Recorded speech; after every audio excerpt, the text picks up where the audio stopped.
Good morning, students. Welcome to GS Academy online classes. I'm your educator Vikas Saxena, and today I'm going to teach you Class 6 Computer Technology, Chapter 1, Part 2. I hope you have received chapter number first, Part 1. Now come to classification of computer.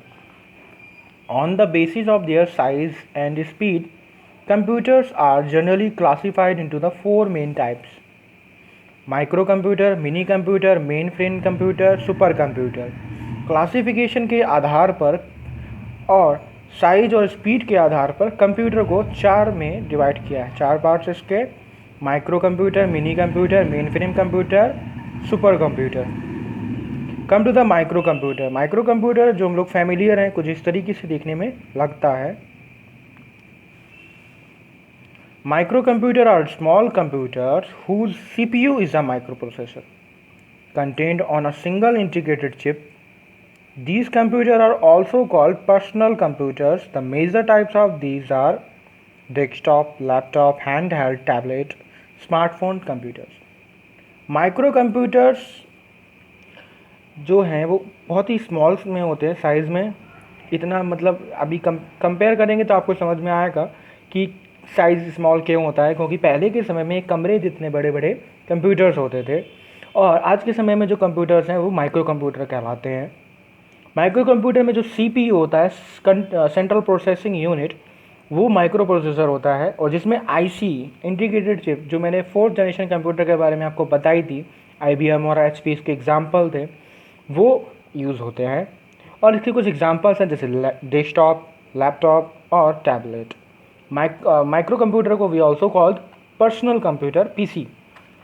Come to the second about work station, ये इसी का part में आ सकता है। Work station is like a personal computer but it has more powerful micro processor and in general higher quality monitor.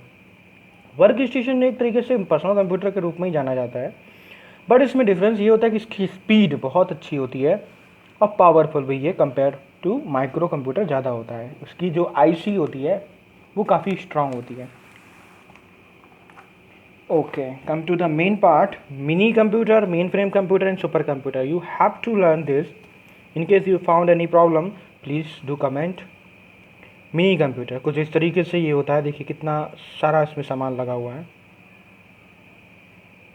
Typewriter भी है और भी सारी चीज़ें इसमें लगी हुई हैं। Mini computer came into existence in 1960.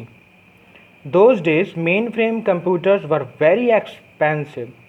Mini computer का जो एग्जिस्टेंस था वो 1960 से शुरू हुआ, और मेन फ्रेम कंप्यूटर्स जो थे बहुत ज़्यादा एक्सपेंसिव थे, जिस वजह से मिनी कंप्यूटर्स को जो पावरफुल थे उन्हें अवेलेबल किया गया, उन्हें रीजनेबल प्राइस पे बनाया गया, क्योंकि मेन फ्रेम कंप्यूटर बहुत ज़्यादा उस टाइम यूज हो रहे थे और वो काफ़ी एक्सपेंसिव भी होते थे। तो मिनी कंप्यूटर का काम हुआ।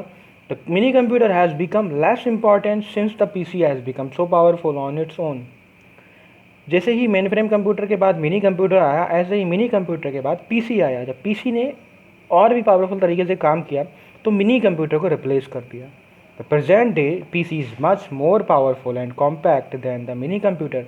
आज के समय में PC जो है मिनी कंप्यूटर से ज़्यादा स्ट्रांग हो चुका है। Mini computer are normally referred to as mid range servers now. Mini computer का आज सिर्फ मिड रेंज सर्वर्स के रूप में यूज़ होता है। जो बड़ी बड़ी साइट्स होती हैं, जो उनका एक सर्वर रूम होता है, उसमें मिनी कंप्यूटर्स का यूज़ होता है डेटा स्टोर और एक्सेस करने के लिए। Main frame computer, main frame computer का देखिए, एक इंसान के जितना बड़ा कंप्यूटर्स हैं, देख सकते हो आप कितने बड़े होंगे तो एक्सपेंसिव भी काफ़ी होंगे। Main frame are huge computer that can occupy an entire room और even a whole floor. Main frame computer इतने बड़े होते थे कि वो या तो आपका रूम कवर कर सकते थे या पूरा का पूरा floor. A main frame can accommodate many user at a time. Main frame computer में एक साथ काफ़ी यूज़र काम कर सकते हैं एक साथ। Terminals are use to connect a user to this computer. Terminals का हेल्प लिया जाता था इन कंप्यूटर्स को कनेक्ट करने के लिए एक दूसरे से, यूजर से और कंप्यूटर को। A terminal is a device which has a keyboard on a screen integrated together. By using a terminal, each other can give inputs into the computer and get the output on his monitor. The main frame are normally refer to enterprise servers. Terminal एक ऐसी device है जिसमें keyboard लगा होता है, साथ ही उसमें screen होती है और उसमें इंटीग्रेटेड चिप भी होती है। ये टर्मिनल यूज़र से इनपुट लेके कंप्यूटर में देते हैं और फाइनली आउटपुट मॉनिटर स्क्रीन पे पा सकते हैं। आज के समय में ये इंटरप्राइज सर्विसेज के रूप में जाने जाते हैं, इंटरप्राइज सर्वर। जो बड़ी बड़ी कंपनीज होती हैं वो अभी भी मेन फ्रेम कंप्यूटर्स पे वर्क करती हैं। अब आते हैं सबसे important, super computer. Super computer कुछ इस तरीके से दिखने में लगते हैं, बहुत ही ज़्यादा इंपॉर्टेंट होते हैं सुपर कंप्यूटर्स। क्यों जानते हैं? As the name supercomputer specifies, these are the most powerful computer. A supercomputer uses multiple CPUs to work on the problem using the concept of parallel processing. Super computer जो है वो बहुत सारे computers का दिमाग कह सकते हो, प्रोसेसर कहते हो, उससे मिलके बना होता है और इसकी जो प्रोसेसिंग होती है वो पैरेलल होती है। पर्टिकुलर एक पे एक कमांड किसी एक कंप्यूटर पे दूसरी कमांड उसके बगल वाले कंप्यूटर पे वर्क करती है, इसीलिए सुपर कंप्यूटर होता है। ये बड़ी से बड़ी कैलकुलेशन चुटकियों में सॉल्व कर देता है, लेकिन इसे छोटी छोटी कैलकुलेशन और बड़ी बड़ी कैलकुलेशन के रूप में नहीं यूज किया जाता। जब भी किसी स्पेस एजेंसीज को कोई काम करना होता है तो वो इसी टाइप की सुपर कंप्यूटर्स का यूज करती हैं। जो भी बड़ी बड़ी एजेंसीज हैं जैसे IBM हो गया आपका, वो सब आपका सुपर कंप्यूटर्स पे बहुत ज़्यादा डिपेंडेंट है। Parallel processing is the simultaneous use of more than one CPUs to execute your program. Parallel processing का मतलब होता है जब एक साथ मल्टीपल प्रोग्राम एक ही समय में CPU में एग्जीक्यूट किए जाएं। एक ही प्रोग्राम को एक CPU में करना पैरेलल प्रोसेसिंग नहीं होता, लेकिन बहुत सारे प्रोग्राम को CPUs के थ्रू वर्क करना पैरेलल प्रोसेसिंग में आता है। Super computers are used for highly calculations intensive tasks such as weather forecasting, climate research like global warming, physical simulations, and uh, such as simulation of flying of airplanes, nuclear energy research and petroleum and exploration. These are some very big phenomena like weather forecasting, मौसम विभाग जो होता है climate research करता है, global warming से related होती है, एरोप्लेन से रिलेटेड कुछ भी इमरजेंसी या कुछ भी चीज़ें होती हैं, या न्यूक्लियर एनर्जी रिलेटेड जो भी रिसर्च होता है या एक्सप्लोरेशन होता है, वो सारा का सारा कवर होता है आपका सुपर कंप्यूटर के थ्रू। तो आप इतना समझ लीजिए सुपर कंप्यूटर सबसे ज़्यादा पावरफुल कंप्यूटर है कंप्यूटर्स की क्लासिफिकेशन में। कुछ फैक्ट्स हैं, ये बहुत ही इंपॉर्टेंट है, ज़रूरी है बताना। Param Yuva was which is claim to be India's fastest super computer. Param जो है, परम सुपर कंप्यूटर इंडिया का है और इसे क्लेम किया गया कि ये इंडिया का सबसे ज़्यादा सुपर कंप्यूटर्स में फास्टेस्ट है। Has been developed and launched by centre for development for advance computing, CDEC जिसे बोलते हैं। This new super computer is expected to useful in research labs, in aircraft designing and in areas like weather forecasting, seismic data analysis and scientific data processing. These are some expected useful thing to supercomputer which are used in research and other things. तो आप समझ सकते हो, आपको सबसे important है यहाँ पे क्वेश्चन ये बनता है कि इंडिया का सुपर कंप्यूटर कौन सा है, तो आपको आंसर देना है Param Yuva. Now come to the functional component of computers. I think you have aware of this, but the functional component of computer आपको शायद पता होगा, मैं आपके लिए तब भी रिकॉल करा देता हूँ। Input devices, central processing unit and output devices. मैंने आपको स्टार्टिंग में भी बताया था कभी कि इनपुट डिवाइसेस, आउटपुट डिवाइसेस और प्रोसेसिंग ये कंप्यूटर का IPO का काम करते हैं, मतलब कहने का साइकिल का काम करते हैं। इसके थ्रू काम पूरा होता है किसी भी तरीके से। कैसे वो समझते हैं, पहले आते हैं इनपुट डिवाइसेस पे। अब इनपुट डिवाइसेस के नाम से समझते हैं जो भी इन्फॉर्मेशन हम लोग कंप्यूटर में फीड कराते हैं वो इनपुट डिवाइसेस में आ जाती हैं। Data is accepted by computer through the input devices attach to it. किसी भी डेटा को इन्फॉर्मेशन देने को कंप्यूटर के लिए इनपुट डिवाइसेस होना जरूरी है। The standard input device is a keyboard. सबसे ज़्यादा इंपॉर्टेंट और मोस्ट कॉमन यूज एग्जाम्पल है आपका keyboard.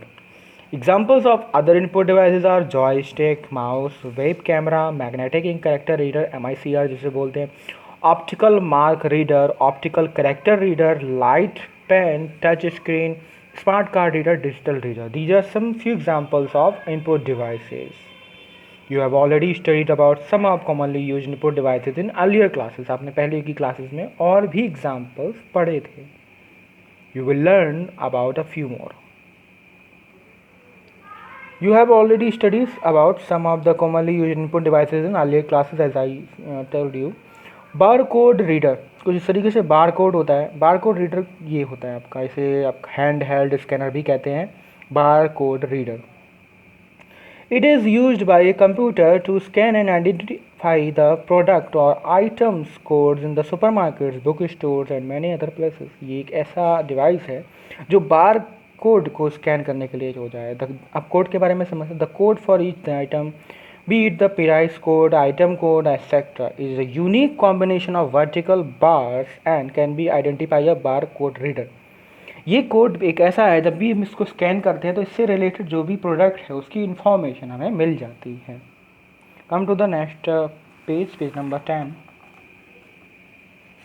Now come to the MICR, magnetic ink character reader. Magnetic ink character reader, it reads the special characters printed using a special magnetic ink on check, etc. Check number, bank code and branch code are printed on checks using magnetic ink, making them difficult to forge। The MICR scan this information and are thus capable of sorting checks। जो MICR होता है उसका main process होता है check reading करना। Check में जो भी अकाउंट्स की डिटेल होती हैं वो आपका MICR के थ्रू ही चेक किया जाता है। ये हमें धोखाधड़ी से भी बचाता है। बोला है ना यहाँ पे, forge, making them difficult to forge. इसका डुप्लीकेट बनाना भी थोड़ा डिफ़िकल्ट हो जाता है, थोड़ा नहीं काफ़ी डिफ़िकल्ट हो जाता है। ऑप्टिकल मार्क रीडर, OMR जिसे बोलते हैं। हम लोग जब भी सुना होगा किसी बड़े भाई बहन का कि OMR शीट पे एग्ज़ाम्स होते हैं, तो OMR शीट कुछ इस तरीके से दिखने में लगते हैं। It is used for recognizing a pre-specified space on a paper that is marked by a pencil or pen. It is commonly used for making the answer on an examination sheet।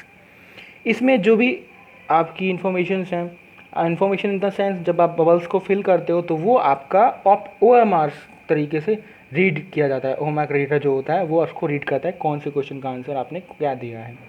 तो in case आपको कोई भी difficulties होती है किसी भी तरीके की तो आप कमेंट सेक्शन में पुट करिए। And do like if you like this video. आगे कंटिन्यू करेंगे नेक्स्ट वीडियो में। Thank you.